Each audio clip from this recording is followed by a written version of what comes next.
Welcome all of you friends.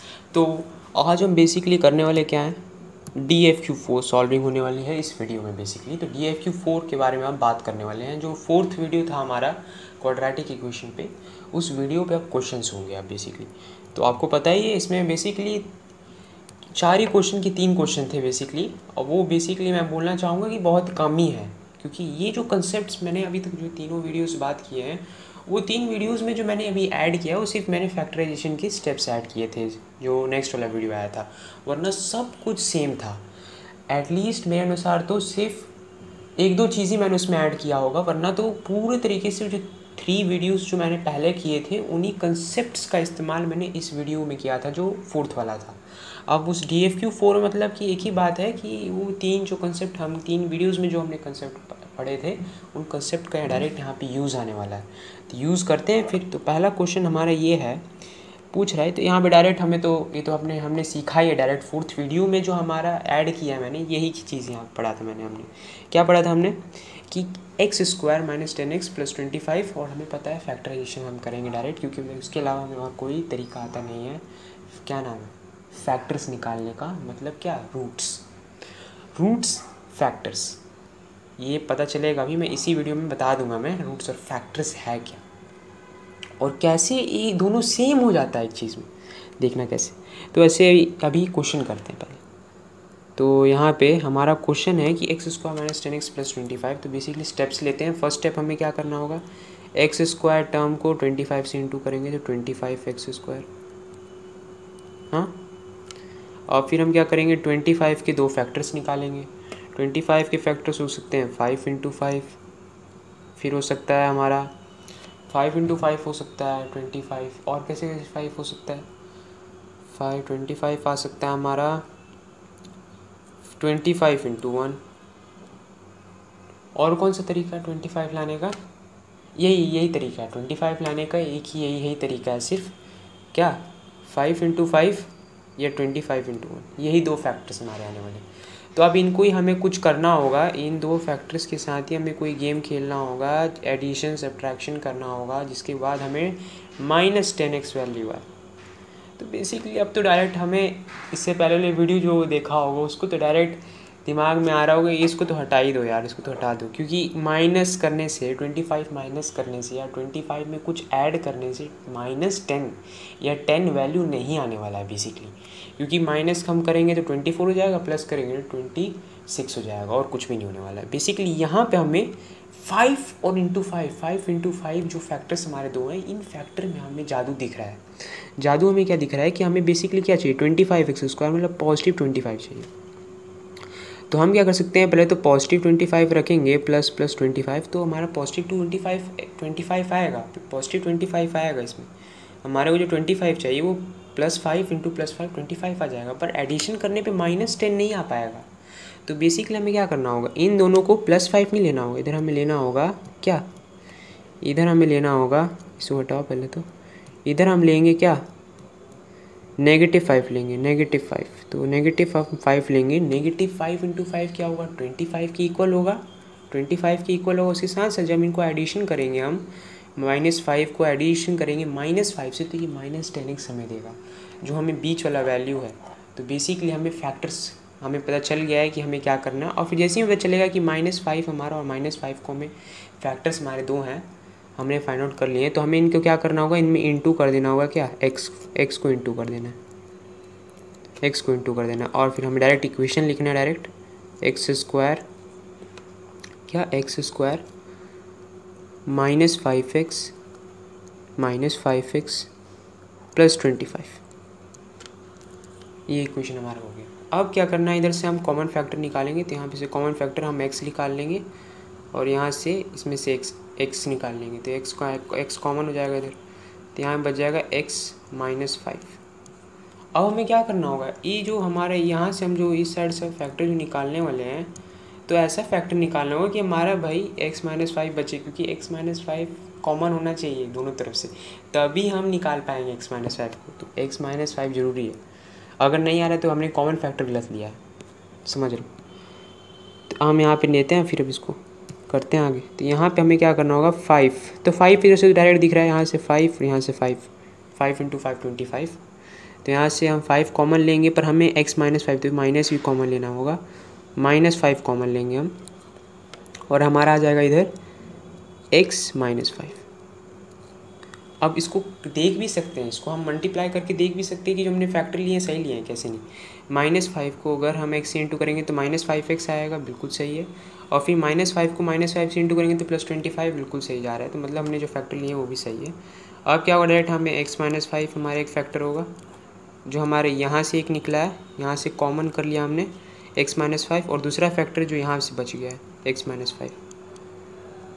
ये हमारे दो फैक्टर हैं। मतलब कि क्या, मतलब हमें क्या पता चल रहा है कि x square minus 10x plus 25 हमारा ये किसकी इक्वल है, इसके फैक्टर क्या है, x माइनस 5 का होल स्क्वायर। उसके अलावा कुछ भी नहीं है, हमें डायरेक्ट पता है। और ये तो भाई दूसरा आदमी हुआ तो डायरेक्ट यहाँ पे बोलेगा क्या, ये तो भाई डायरेक्ट हमें दिख रहा है identity, x square plus 5 square plus 2xy वाला डायरेक्ट इधर दिख रहा है हमें। कैसे, यहाँ पे 25 है, 25 किसका स्क्वायर है, 5 का, x स्क्वायर मतलब x का। तो बेसिकली x और 5 के बीच में कुछ हो रहा है, तो बेसिकली यहाँ -10x दिख रहा है, तो बिल्कुल हमें कुछ पता चल जा रहा है कि x माइनस वाई वाला यहाँ पे होगा, x माइनस वाई का होल स्क्वायर होगा। और x माइनस वाई का होल स्क्वायर क्या होता है, बेसिकली पूरे तरीके सेम होता है यहाँ पे, और कुछ चेंज नहीं आता है, x square plus y square ही आता है। बट यहाँ पे आ जाता है 2xy आ जाता है माइनस में, नेगेटिव माइनस होता है, नेगेटिव में आता है 2xy जो आता है हमारा वेरिएबल। तो यहाँ पे हमें देखने के लिए मिला -10x। तो हमारा 2 तो हमें पता है कि 2 तो हमारा 100% रहने वाला है, तो और हमारे पास x तो हमारा कॉमन है, x तो मतलब हमारा एक तरीके से उसके साथ कोई हमने इंटू कुछ नहीं है हमारा। तो यहाँ पे y के साथ कुछ खेला होने वाला है, तो y हमारा किसकी इक्वल होगा, 5 की इक्वल होगा। और 5 की इक्वल होगा तभी हमारा क्या आएगा, 5 इंटू 2 10 और 10x -10x आ जाएगा। तो मतलब x माइनस 5 हमारा क्या होगा, x माइनस 5 का होल स्क्वायर ही इसका आंसर होगा। ये तो डायरेक्ट हमें पता चल जाएगा। अब चलो दूसरे क्वेश्चन पे आते हैं। तो हमारे जो दूसरा क्वेश्चन है, क्योंकि हमने इससे पहले वाले फैक्टर, हम इससे पहले वाले क्वेश्चन में बात कर ली फैक्टर कैसे निकालना है, और कुछ नहीं था उसमें याद है। अब यहाँ पे आते हैं क्वेश्चन जो ये वाला है, ये क्रिस्प क्वेश्चन है, क्रिस्प क्वेश्चन इसको बोलूँगा मैं, क्योंकि ये जो क्वेश्चन दो आएंगे ना अभी, इसके बगल वाला जो दूसरा क्वेश्चन वो भी क्रिस्प क्वेश्चन है। सो ये पूछ रहा है कि there are how many factors of cubic polynomial and roots. तो क्यूबिक पॉलिनोमियल बेसिकली हमारा होता है x cube plus x square, हाँ अरे यार, x cube plus x square plus लिख लेंगे क्या, प्लस एक्स प्लस 2। ये हमारा क्यूबिक पॉलिनोमियल मान लो यार, ऐसे ही सिंपल कोई लिख दिया है इसे। जैसे यहाँ पे ऐड कर देंगे हम a b c d add कर देते हैं। चलो ये d हमारा 2 किसकी इक्वल है, d की इक्वल है, और कुछ भी बात नहीं है, ठीक है। तो यहाँ पे हमारा ये जो बेसिक इक्वेशन है क्यूबिक पॉलिनोमियल वाला ये रहा। तो अब यहाँ पे देखना हमें क्या है, पूछ रहा है कि how many factors, there are how many factors of cubic polynomial and roots. तो बेसिकली मैं अब एक चीज़ बताने वाला हूँ, रूट्स क्या होता है। बेसिकली रूट्स होता है एक्स के वो वैल्यूज़ जो वैल्यूज़ इस पॉलिनोमियल को क्या कर दे, इस पॉलिनोमियल को क्या कर दे, इक्वल टू 0 कर दे। एक्स के ऐसे वैल्यूज़ जो इस पॉलिनोमियल को क्या कर दे, 0 की इक्वल कर दे, और कुछ भी नहीं। मतलब मैं x को यहाँ पे प्लेस करूँ, x को, तो यहाँ पे एडिशन करके किसी तरीके से कुछ एडिशन करने पे या सब्ट्रैक्शन करने पे सम जो हमारा आ जा रहा है वो 0 की इक्वल आ जाए, प्रकट हो जाए 0, और कुछ भी नहीं। तो ये होता है हमारा रूट्स। तो पूछ रहा है कि there are how many factors तो ऑफ क्यूबिक पॉलिनोमियल। तो क्यूबिक पॉलिनोमियल के फैक्टर्स कितने होने वाले हैं, तो अब देखो कैसे बताऊँगा मैं। तो हमें पता चल गया कि x के ऐसे कौन से वैल्यूज़ होते हैं। तो हमें पता चल जा रहा है कि क्यूबिक पॉलिनोमियल है तो हमारे पास 3 रूट्स होंगे, क्योंकि हमें पता है डिग्री जितना होगा, जितना डिग्री होता है उतने रूट्स होते हैं। जो हमारा रिलेशन था वो पहले वाले वीडियोज़ में हमने बात किया था, तो वो हम उस रिलेशन से तो हमें पता चल गया है कि हमारे पास 3 रूट्स होंगे। तो फैक्टर्स के बारे में बात करना होगा। तो फैक्टर्स के बारे में जब हम बात करेंगे तो बेसिकली इधर देखो, एक चीज़ मेरे को बताना है यार, एक चीज़ मेरे को बताना, x इंटू एक्स ये किसकी इक्वल होता है, x इंटू एक्स लेते तो हमारा आता है एक्स स्क्वायर। इसमें कोई डाउट नहीं है ना, बिल्कुल होना भी नहीं चाहिए। और मैं अगर बोलूँ कि x इंटू एक्स, अब ये किसकी इक्वल होगा, ये एक्स क्यूब की इक्वल होगा यार, और कुछ बात ही नहीं है इसमें। समझ आ रहा है सबको? पास समझ आ रहा है यार, इसमें कुछ है ही नहीं, ये एक्स क्यूब होगा। अब मैं क्या बोलना चाह रहा हूँ कि इनके फैक्टर्स कितने होंगे, इनके फैक्टर्स कितने होंगे। तो फैक्टर्स क्या होता है बेसिकली, उस पॉलिनॉमियल को हम उसको हम भाग में जोड़ देंगे, उसके छोटे छोटे भाग्स बना देंगे, मतलब उसके छोटे छोटे पार्ट्स बना देंगे, उससे हम कहते हैं फैक्टर्स। तो इस तरीके से 8 के फैक्टर क्या हैं, 8 के फैक्टर हमारे बन जाते हैं 2 2 2, अगर 3 बार हम बनाना चाहेंगे। अगर हम 8 को 2 बार बनाना चाहेंगे तो हमारा हो जाएगा 4 इंटू 2 या 2 इंटू 4, ऐसे फैक्टर्स हो जाते हैं। अगर हम 2 फैक्टर निकालना चाह रहे हैं 8 के तो 4 इंटू 2, 3 फैक्टर निकालना चाह रहे हैं तो मैक्सिमम 3 फैक्टर अगर निकालना चाह रहे हैं तो 2 ही हमारा होगा, 2 इंटू 2 इंटू 2। ये बात समझ जाओ। तो अब मैं क्या बोलना चाह रहा हूँ कि एक्स क्यूब टर्म चाहिए हमें, और एक्स क्यूब टर्म तभी आएगा जब हमारे पास 3 बार x मल्टीप्लाई होगा। और अगर x को हमने 3 से ज़्यादा बार मल्टीप्लाई कर दिया तो वो हो जाएगा बाई क्वाड्रेटिक, और अगर हमने 3 से कम कर दिया तो वो एक्स स्क्वायर हो जाएगा। मतलब बेसिकली हमें एक चीज़ पता चल गया इधर, क्या कि जितने रूट्स होंगे उतने ही क्या होंगे, फैक्टर्स होंगे। कैसे मैं बोलना चाह रहा हूँ समझो, अगर मेरे पास देखो, अगर मैं 3 बार x को मल्टीप्लाई करूँगा तो मेरे पास एक्स क्यूब आएगा। तो यहाँ पे मेरा क्या है, क्यूबिक पॉलिनॉमियल में एक्स क्यूब होता है, उससे ज़्यादा कोई डिग्री है नहीं इधर। बात समझो मैं क्या बोलना चाह रहा हूँ। तो एक्स क्यूब टर्म आ रहा है जब मैं x को 3 बार इंटू कर रहा हूँ। अगर मैं x को 3 बार इंटू नहीं करूँगा, मतलब मैं ज़्यादा बार इंटू कर दूंगा तो वो बाई क्वाड्रेटिक हो जाएगा, x टू द पावर 4 हो जाएगा। तो x टू द पावर 4 नहीं होना चाहिए क्योंकि ये क्यूबिक पॉलिनॉमियल है। और अगर हमने x को 2 बार इंटू कर दिया, x को हमने 3 बार से कम बार इंटू कर दिया तो बेसिकली क्या हो जाएगा, क्वाड्रेटिक हो जाएगा। तो बेसिकली हमें x को 3 बार ही इंटू करना है, तो मतलब हमारे जो फैक्टर्स आएंगे बेसिकली वो 3 ही फैक्टर आएंगे क्यूबिक पॉलिनॉमियल के। तो इससे हमें रिलेशन क्या मिल गया, अभी हमने इससे पहले वाले जो वीडियोस में बात किया था, हमने क्या बात किया था बेसिकली कि जितना हमारा डिग्री होगा, अगर हमारे पास n डिग्रीज़ हैं, डिग्री हमारे पास n है, तो हमारे पास n डिग्रीज़ हैं तो हमारे पास रूट्स कितने होंगे, हमारे पास रूट्स होंगे बेसिकली n। और अगर हमारे पास n रूट्स हैं तो हमारे पास कितने फैक्टर्स होंगे, हमारे पास फैक्टर्स भी क्या होंगे n। ये रिलेशन नोट कर लेना, बिल्कुल ये रिलेशन नोट कर लेना, क्योंकि मैं अभी से मिटाने वाला हूँ। क्योंकि अब जो सेकंड क्वेश्चन है वो अब तुम्हारा कंसेप्ट टेस्ट लेगा, अब देखना कैसे। अब मैं जो बताऊँगा ना वो अभी इसको कंटिन्यू करेगा, किस चीज़ को कंटिन्यू करने वाला है अभी देखना, इस चीज़ को ही कंटिन्यू करेगा। इस चीज़ को नोट कर लो, ठीक है। अब इस चीज़ को नोट करने के बाद चलो अब इसे मिटा देता हूँ मैं, नोट कर लिया होगा इसलिए। वैसे वीडियो है भाई, अगर नहीं नोट किया है तो इसको स्टॉप करके नोट कर लो यार, काहे का दिक्कत लेना है, हाँ ना। वैसे तो यार तुम सब तो स्क्रीनशॉट ले लेते हो यार, हमारे जैसे लोग, हम भी तो ऐसे ही करते हैं, स्क्रीनशॉट ले लेते हैं। कौन नोट करेगा नोटबुक के अंदर, पर यार नोट करना चाहिए, पता है क्यों, क्योंकि तुम्हारे पास जब कुछ, अब तुम वीडियो देखने के लिए थोड़ी ना बैठ जाओगे, अगर तुम्हें कुछ रिवीजन करना है तो बेसिकली रिवीजन करने के लिए, रिवीजन क्या होता है बेसिकली, हम फास्ट उसे रिसेंबल कर सकें, जो हमने पढ़ा है उसको रिसेंबल करना होता है, उसे वापस शुरुआत से पढ़ना नहीं होता है। रिवीजन होता है रीअसेंबल करना होता है नॉलेज को, तो वो होता है। तो रीअसेंबल कैसे करेगा आदमी, जब हमने उसे नोट्स को बनाया और नोट्स हमने पढ़ा है, हमने बनाया है, तो बेसिकली हमें वो फास्ट रिसेंबल होता है, फास्ट रिकॉग्नाइज करते हैं, तो वो उसके लिए हम लिखते हैं। बेसिकली स्क्रीनशॉट लिखना ये सब, ये फालतू करने से क्या हो जाता है, आदमी बोलता है कि कल लिख लेंगे इसको, फिर तीसरे दिन बोलता है कि इसे नोटबुक में लिख लेंगे, चौथे दिन अब क्या हो जाता है, इतना ज़्यादा वो स्क्रीनशॉट खींच लेता है, वीडियोस इतने फ़ोटोज़ खींच लेता है कि अब लिखने के लिए वो बोलता है कि अब नहीं लिखने वाला मैं, ये फालतू काम है। और वो फालतू काम में क्या हो जाता है, उसके नोट्स नहीं होते, अब नोट्स नहीं होते, रिवीजन अच्छे से नहीं हो पाता उसका, तो वो बोलता है कि यार पढ़ाई नहीं हो पाया, ये दिक्कत वो दिक्कत। कोई दिक्कत नहीं होता है, अगर तुम एक जगह फोकस रहोगे तो सब काम हो सकता है। फोकस कैसे होगे तुम, हर चीज़ को हर समय पे, हर करेक्ट समय पे उस काम को कंप्लीट कर देना, उसी समय पे कंप्लीट कर देना। ज़्यादा जितना समय लगवाओगे उतना ज़्यादा हमारा टाइम जाएगा, और टाइम जाएगा तो क्या होगा, दिक्कत है। तो हमारा पार्ट 2 है, पार्ट 2 हमारा ये क्वेश्चन है कि will you able to calculate roots if factors are given. अब मैं बोलना चाहूँगा, देखो इधर क्या, अब मैंने क्या बोला था अभी क्यूबिक पॉलिनोमियल के बारे में। अब मैं थोड़ा सा क्वाड्रेटिक पे आता हूँ कि क्वाड्रेटिक के बारे में बेसिकली हम बात कर रहे हैं। तो हमारा क्वाड्रेटिक का बेसिक इक्वेशन होता है a x square plus b x plus c. इसमें कोई बात भी नहीं, इसमें कोई शक की बात नहीं है। X square plus b x plus c हमारा क्या होता है, क्वाड्रेटिक इक्वेशन का जनरल इक्वेशन।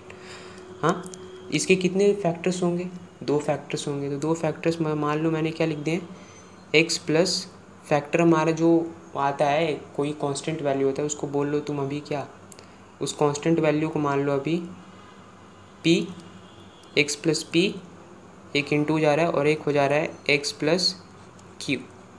ये क्या है, x plus p into x plus q हमारा क्या है, मल्टीप्लिकेशन होने पे क्या देगा हमें, a x square plus b x plus c. इसी को क्या बोलते हैं, फैक्टर्स।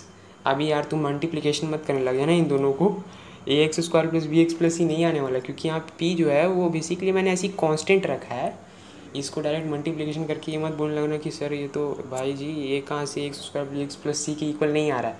वो बात नहीं बोल रहा हूँ मैं, इधर समझने की कोशिश करो। मैं ऐसे ही बताना चाह रहा हूँ कि मान लो अभी क्या कि x प्लस पी हमारा क्या है, और x प्लस पी और x प्लस क्यू इंटू होने पे क्या है, हमारा फैक्टर है। और जो मल्टीप्लिकेशन होगा तो किसकी इक्वल आएगा, a x square plus b x plus c की इक्वल आएगा। ये बात पहले समझ जाओ। और ये बात समझने के बाद क्या करना है तुम्हें, फैक्टर्स। अब देखो क्या होगा, x प्लस पी इंटू और x प्लस क्यू, ये बेसिकली किसकी इक्वल है, ये इंटू जब करोगे तो किसकी इक्वल आ रहा है, ये इसकी इक्वल आ रहा है, x square plus b x plus c. और हमने पढ़ा है रूट्स। रूट्स क्या होता है, रूट्स क्या होता है, एक्स की ऐसे वैल्यू, एक्स का रूट्स क्या होता है, बेसिकली में थोड़ा सा आगे जगह बनाते हैं। एक रूट्स क्या होता है, एक्स का ऐसा वैल्यू जो क्या करता है, जाए तो क्या कर दे, उस पूरे के पूरे पॉलिनोमियल को क्या कर दे, इक्वल टू क्या कर दे, 0। हाँ, तो अब इधर देखो, ये a x square plus b x plus c, a x square plus b x plus c किसकी इक्वल है, इसकी इक्वल है a x plus p into x plus q. तो क्यों ना हम इसको इक्वल टू 0 करें। और अगर हम इसको इक्वल टू 0 करेंगे, इसको इक्वल टू 0 करेंगे तो क्या होगा, इसको अगर हम इक्वल टू 0 करेंगे तो इधर देखो क्या आने वाला है। बात ये बात जो है ना, ये बात लोगों को समझ ही नहीं आता है, तो वो सब समझ ही नहीं पाते हैं कि आगे करना क्या है। ये बात समझ ही नहीं पाते वो सब, समझो भी क्या।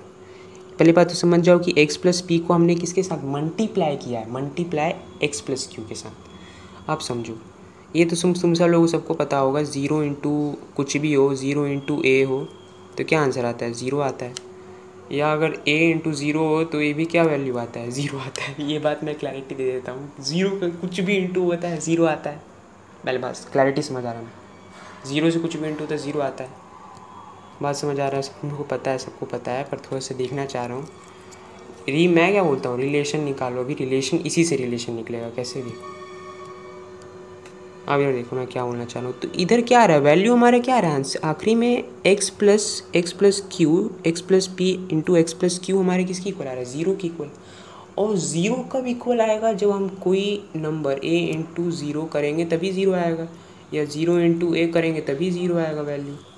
तो 0 अगर कुछ आ रहा है तो मतलब इनमें से x प्लस पी या x प्लस क्यू 0 हो रहा है। इन दोनों में से कोई एक 0 हो रहा है, या दोनों हो सकते हैं 0, तभी 0 आ सकता है। अगर मैं क्या बोलूँ कि अगर ये दोनों के दोनों नंबर ही 0 हैं तब भी 0 आ जाएगा आंसर। तो बेसिकली 3 चीज़ बन रहा है इधर। एक बन सकता है कि एक कांस्टेंट हो, एक 0 हो जाए, और एक 0 है तो एक कांस्टेंट हो जाए तब भी 0 आएगा, या 0 0 इंटू 0 इंटू 0 0 होता है। बात समझ जाओ। आप इधर देखो क्या मैं बोलना चाह रहा हूँ, ये बात तो सबको पता है। मैं एक और बार लिख दिया, चलो कोई दिक्कत नहीं है। अब देखो मैं क्या हूँ, मैंने क्या बताया कि अब मल्टीप्लिकेशन करने पे तो इन दोनों में से एक इक्वल हो सकता है 0 की, क्या दोनों इक्वल टू 0 हो सकता है। तो इन दोनों में से एक को इक्वल टू 0 करो, x plus P equal to 0 होगा तो x इज इक्वल टू क्या होगा, माइनस पी। हाँ, तो हमें क्या पता चल रहा है, अगर वो इक्वल टू 0 हो रहा है, अगर a x square plus b x plus c equal to 0 हो रहा है, तो x का वैल्यू हमें निकलेगा, वो x होगा हमारा रूट्स। तो basically x is equal to minus P हमारा रूट्स होगा। उसी प्रकार x प्लस क्यू को अगर हम इक्वल टू 0 कर दें, हाँ, एक्स प्लस क्यू को इक्वल टू 0 कर दें तो x का जो वैल्यू आएगा वो माइनस क्यू आएगा। ये भी क्या होगा, हमारा फैक्टर होगा, रूट्स होगा। जो हमारा कहाँ से आ रहा है, फैक्टर से आ रहा है डायरेक्ट। फैक्टर्स को हम क्या कर दिए हैं, हमने इक्वल टू ज़ीरो कर दिया है। और फैक्टर्स को ही बेसिकली हम क्या बोलते हैं, फैक्टर्स को ही जब हम इंटू करते हैं तो हमारा इक्वेशन आया, इक्वेशन को फैक्टर्स बनाया और फैक्टर्स को इक्वल टू ज़ीरो किया तो हमारा रूट्स आ गए। तो बेसिकली हमारे को क्या पता चल रहा है कि रूट्स बेसिकली फैक्टर्स से आ रहा है। क्वेश्चन क्या पूछ रहा है, क्वेश्चन पूछ रहा है will you able to calculate roots if factor is given. True भाई, हमने समझ लिया ट्रू, कि हम क्या फैक्टर से रूट्स निकाल सकते हैं वो अगर हम फैक्टर्स को इक्वल टू ज़ीरो कर दें तो। ये बात हमने समझ लिया। अब हमारा जो थर्ड क्वेश्चन है ये पूछ रहा है बेसिकली कि find factors of x square minus 16। ये जो क्वेश्चन है, ये क्वेश्चन ना पहली बात तो लोगों को जब भी देखेंगे तो बोलेंगे ये पहली बात तो फैक्टराइजेशन से नहीं होगा। फैक्टराइजेशन से क्यों नहीं होगा, लोग बोलेंगे भाई यार a x square plus b x plus c से पहली बात तो हमें यहाँ पे बीच में कोई एक्स टर्म, एक्स वेरिएबल वाला नंबर तो दिख नहीं रहा है। जो हमने एक्स स्क्वायर माइनस क्या था, x square minus 10x plus 25 जो हमारा इक्वेशन था, तो उसमें कुछ माइनस 10x था। ये तो माइनस 10x ही नहीं है, ये तो वैल्यू ही गायब है। इधर क्या है, एक्स स्क्वायर प्लस 25 आ रहा है। ये तो भाई नहीं होगा, इसका फैक्टराइजेशन से नहीं हो पाया। देखो कैसे होगा, यही डिफरेंस होता है। तुम पहले ही हार मान ले रहे हो, उसको करो तो एक बार इस पर लगाओ जो मैंने बताया फैक्टराइजेशन वाला, वो स्टेप इसमें लगाओ। तुम क्या ही बोलना चाह रहे हो कि इसमें से 10 इसका जो बी एक्स वेरिएबल है वो क्या है, इक्वल टू ज़ीरो है और कुछ भी नहीं है। तो यहाँ पे बच क्या रहा है हमारे पास, ए एक्स स्क्वायर प्लस सी, यही दो बचे हैं टर्म। तो ये भी तो क्वाड्रेटिक इक्वेशन है, तो क्वाड्रेटिक इक्वेशन है तो फैक्टराइजेशन वाला जो मैंने स्टेप्स बताए वो फैक्टराइजेशन वाले स्टेप्स इसमें लगाओ और कुछ मत करो। ये बात तो समझ जाओ। आप स्टेप्स लगाते हैं जो मैंने बताया। यहाँ पे हमारे को क्या करना होगा, एक्स स्क्वायर को 16 से इंटू करना होगा, माइनस 16 है तो आ जाएगा minus 16 x square, minus 16 x square. अब माइनस 16 है तो 16 को हम क्या ले लेंगे, बाहर ले लेंगे। हाँ, और हम देखेंगे कि 16 हम कैसे ला सकते हैं। तो 4 इंटू -4 तो आ जाएगा -16, या फिर हम कर सकते हैं -4 इंटू 4। और कोई तरीका 16 लाने का, 16 लाने का और कौन सा तरीका हो सकता है, 16 लाने का तरीका हो सकता है -8 इंटू 2 या -2 इंटू 8, ये लाने का तरीका हो सकता है 16। तो बेसिकली हमें पता चल गया क्या, हमने यहाँ से दो फैक्टर निकाल लिए, ये वाला तरीका एक निकाल लिया और यहाँ से दो। हम दोनों को एक ही मानते हैं बेसिकली, इन दोनों को एक मानते हैं, इन दोनों को एक। तो हमने दो फैक्टर्स निकाल लिए एक तरीके से और कुछ भी नहीं याद किया। और हमें देखने को मिल रहा है कि हमारा जो सम करने पे, कुछ सम करने पे एक्स वेरिएबल क्या है, इक्वल टू ज़ीरो आ जा रहा है। मतलब हम क्या बोलना चाह रहे हैं कि हमारा जो, देखो मैं क्या बोलना चाह रहा हूँ, एक्स स्क्वायर, ये जो इक्वेशन, इसी इक्वेशन को मैं लिख रहा हूँ, एक्स स्क्वायर क्या हो जा रहा है, जब हमारा प्लस है या माइनस में नहीं पता है, बट मैं बोलना चाह रहा हूँ कि 0 इंटू एक्स हो रहा है प्लस सी हमारा क्या है बेसिकली, सी हमारा क्या आ रहा है बेसिकली, -16 है, -16।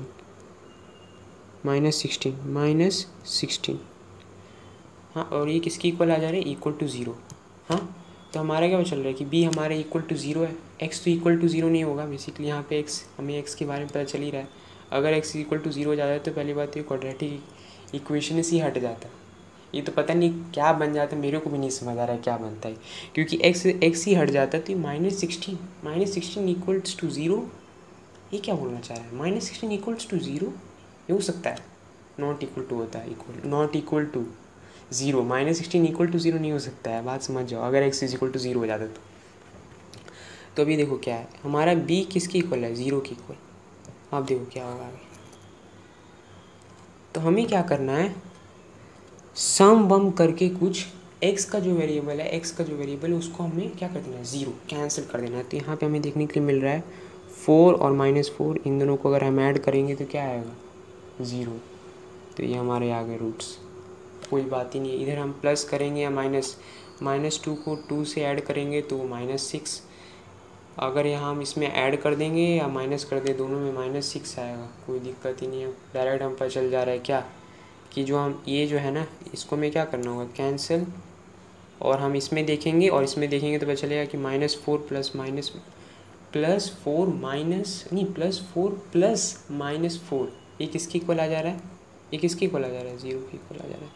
तो हम डायरेक्ट क्या करेंगे, यही हमारे फैक्टर्स हैं। अब इन फैक्टर्स को हम क्या करेंगे, x से इंटू कर देंगे, तो हमारे आ जाएगा x² -4x + 4x -16। यहाँ पे से हम कॉमन फैक्टर ले लेंगे, x को कॉमन ले लेंगे और ये आ जाएगा हमारा x - 4। सिमिलरली इधर से हम 4 ले लेंगे कॉमन, तो हमारा 4 आ जाएगा कॉमन, इधर से आ जाएगा x - 4, x - 4 कॉमन आ गया और एक आ गया हमारा x + 4। तो ये हमारे दो फैक्टर हैं इधर, और यही दो फैक्टर हमारे किसकी इक्वल होंगे, x² - 16। हमारे दो फैक्टर्स निकल गए। अब दो फैक्टर्स निकल गए तो हमने इससे पहले वाले में इसी वीडियो में हमने पता लगाया है कि फैक्टर से हम रूट्स निकाल सकते हैं, तो रूट्स भी निकाल ही देते, नहीं पूछा है तब भी। तो रूट्स कैसे निकलेगा, इक्वल टू 0 कर देंगे, इक्वल टू 0, क्योंकि x² - 16 किसकी इक्वल है, ये इसी की इक्वल ही है और कोई बात ही नहीं है। तो डायरेक्ट हम इन दोनों को इक्वल टू 0 कर देंगे, तो x = 4 पे या x = -4 पे क्या हो जाएगा, ये जो x² - 16 है किसकी इक्वल आ जाएगा, 0 की इक्वल आ जाएगा, x = 4 या x = -4। तो आज की वीडियो में बेसिकली क्या किया, DFQ4 को सॉल्व किया और ज़्यादा कुछ भी नहीं किया है। तो ये था हमारा DFQ solving. Thank you all from DAG teachers.